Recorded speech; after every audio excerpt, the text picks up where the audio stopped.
Okay, subset. Yeah. We're talking about misfits. And all Yeah, we're that. talking about influencer crossover boxing.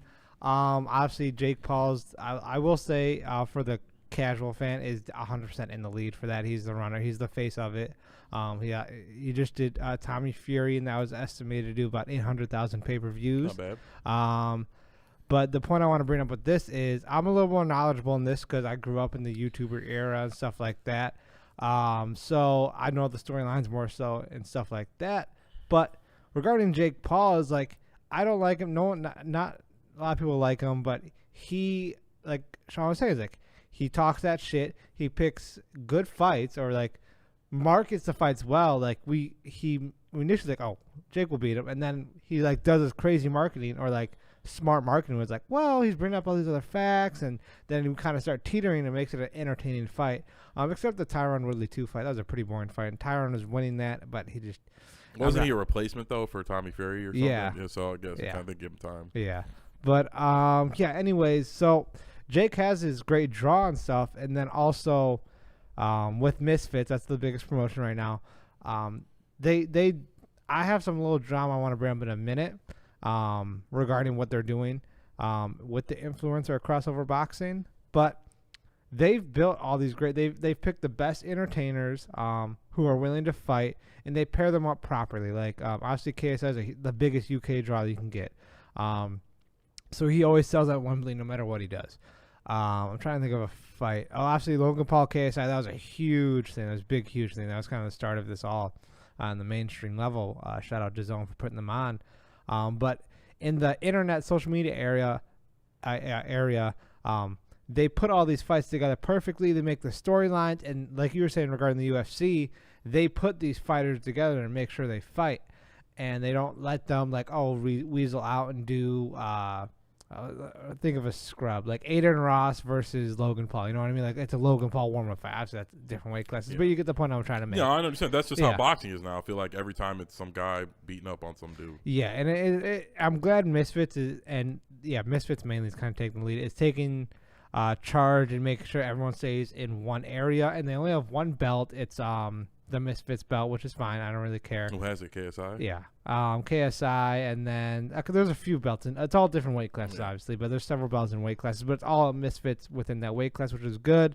And they almost had an issue because there's something called the Influencer Continental Boxing or whatever. They had 2 belts going on, and then they canceled that out like after the first event, which was good because they almost went into the same boxing trip. They're gonna have about 5 belts in different weight classes, and I'm glad we got rid of that.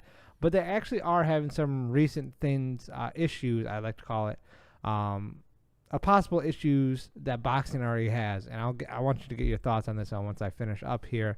But the camera's flashing. Can you stop flashing, camera? Stop. Come on. Just don't stop the camera. Just stop flashing at me. If you can stop flashing. Or is it just telling me it's 10 minutes? Anyways, I'm just going to keep going and see what happens. So the main guys, Misfits. And then recently we had another promotion called Kingpin come out. They're doing a tournament thing I told you about. Yeah. And they have a lot of Misfits fighters going on there, and then some other ones who fought on like smaller ones, like maybe undercard for Jake's fights or some other trailer fights or whatever. They fought on other influencer-based cards. And Social Gloves, that's what it was. And so they're all coming to this tournament to see who's going to be the best out of everyone. There's 8 women and 8 men, and they're all going to go to the. Obviously, the men and women are going to fight. I don't know. Maybe that'd be cool. Let's see. I don't see why not. Yeah, why not? That'd be cool. That'd be the best fighter of every gender. But yeah, so, and this is where I kind of have an issue with the influencer boxing scene right now. Is we're starting to see a lot of promotions pop up. I get it. It's a huge money grab right now. I understand. But Misfits should not have done this, and they should have paid people more because they knew they could get more or paid some of these main events a little more. So like a Nissan Gibb I've talked about. He's going to be on there. He's the leading man. And they were trying to get Gibb on Misfits, but they weren't paying him enough. They only offered him like $250K face front to fight Slim, which is on social media side. Everyone's talking about those two fighting, or even Salt Poppy too. I know you know about him. Yeah. Stuff like that, and to get these fights. $250, that's decent. Yeah. That's definitely more than young boxers are getting to fight on those undercards. But Dana came out and said to interrupt you. He said that one night he was like, these guys are talking stuff. He's like, I forgot. He's like, Francis made more than everybody on Oscar De La Hoya card combined. Like he's like, and they're over in like, you know what I mean? They're only making like their purse is like $500 million. Like boxing is that, but damn, their Misfits are paying $250K. Yeah, that's for a main event. Yeah, they get paid. Yeah, they get paid. Well, obviously, higher card up is all different, but they take care of them. That's the point. Even at the high end. Yeah. Again, because you say, I don't know. Tom talks about it like it's mainstream. It really is not. I think it's not. But they just signed a 5-year deal. I would hear stuff. I bet you it's more mainstream in like England, but it's not in the United States. Like no, the only person I know who ever says anything about it is Tom, and I know plenty of people who love boxing, love sports in general, and I've never heard anyone besides Tom. It's never even popped up on like my YouTube feed ever. Not one time. That's weird. Yeah, and especially because you talk about Salt Poppy a lot. That's what I'm saying, and it's never. The Salt Poppy videos have popped up, but I've never like a Misfit event or anything like that's never even popped on my YouTube. So I don't know, but I'm intrigued with it because I like boxing and I like I said, I like seeing fights, and I think it puts a lot of pressure on Showtime, and it also shows them that you can do this. Like you don't have to do this extravagant pay. The biggest fighter, $100 million. Like, you set up a good event, have some good fights. And with Misfits, I totally forgot to mention this. A pro about them is, so they're about to do Misfits number 6. That is a free event. A lot of their events, they've only done, actually it's been 3 and 3. They've done 2 pay-per-views. 2 pay-per-views and all the other events have been free. So that's and they stack their cards. Like it's to an extent on the influencer side, it's like a UFC card type thing where like these names, you're gonna watch them brawl and stuff like that, and it's really cool. But the issue I'm having right now is they're having all these promotions coming in, and Misfits, it's letting them go over to Kingpin. Even though they're signed to Misfits for a multi-fight deal, they publicly announced that. It wasn't like a guess, I'm saying.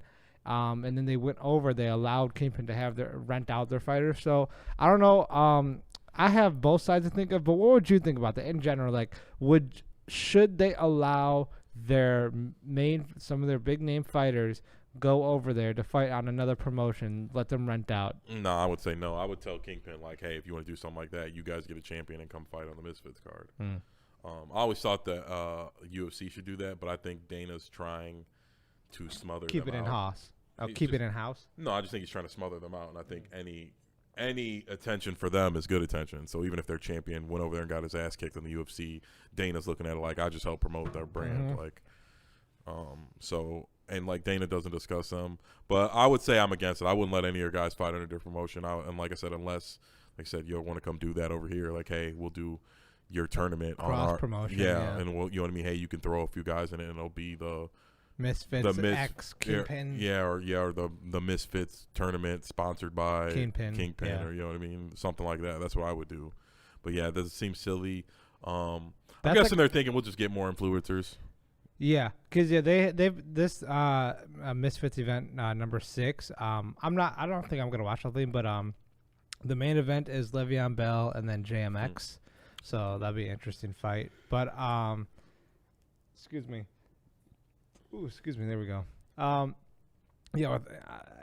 was I gonna go with that? Yeah, with the influencer boxing though, another pro about it is, obviously if you like the technicality, obviously traditional boxing will always have that, obviously, but kind of like what Sean was saying regarding the UFC, like these are really good fights. Obviously, there's plenty of technical fights in the UFC, but there's going to be brawls. Like there are some technical boxers in influencers. Obviously, the minority, it's influencers at the end of the day.